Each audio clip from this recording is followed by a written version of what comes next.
इंसान की जो पहली स्कूल होती है, पहली पाठशाला होती है, वो उसका परिवार होता है। मेरा ताल्लुक रावलपिंडी पाकिस्तान से है। मैं वहाँ पैदा हुआ। मेरे वालिद जो थे वो एक बहुत पढ़े लिखे, स्पिरिचुअली एनलाइटेंड और एकेडमिकली क्वालिफाइड ब्यूरोक्रेट थे। उस जमाने में विलायत से पढ़ के आए थे।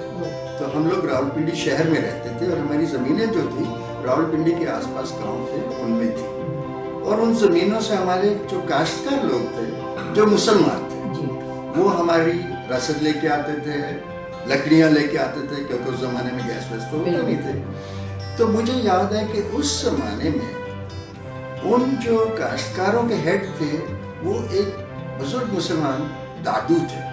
हमें उनका नाम नहीं मालूम, उन्हें दादू कहते थे। सफेद पल्ली, सफेद चोला, सफेद लुंगी और खूबसूरत सफेद दाढ़ी।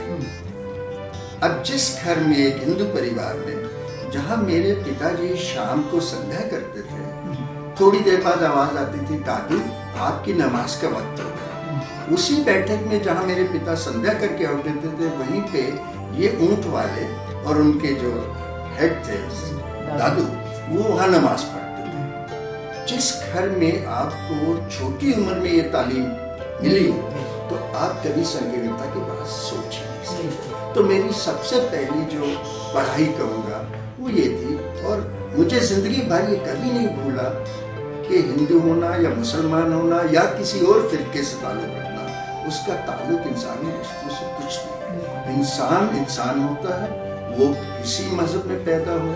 अपनी रूह को साफ करने के लिए आप क्या चीज इस्तेमाल करते हैं, कौन सा मजहब, कौन सा फेथ। और हिंदुस्तान जैसे मुल्क में जहाँ हिंदू धर्म में एक तरफ तो 33 करोड़ देवी देवता की चाहती है साकार में, क्या आप 33 करोड़ देवी देवता में से किसी की भी पूजा कर लीजिए, और अगर उनमें से भी किसी की शक्ल नहीं पसंद तो आप ग्राम देवता की कर लीजिए।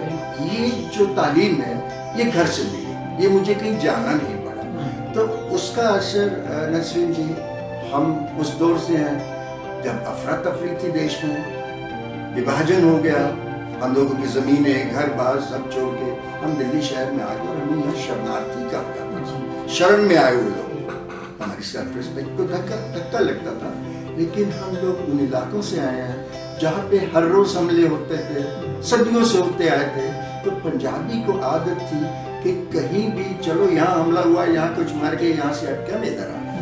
आप देखेंगे कि पंजाबी कल्चर की एक बहुत बड़ी खुसूसियत ये है कि उसमें कोई भी चीज, हमारे कॉस्ट्यूम्स जो हैं वो फाइनली कट कॉस्ट्यूम्स नहीं है, उनमें कोई नफासत नहीं है।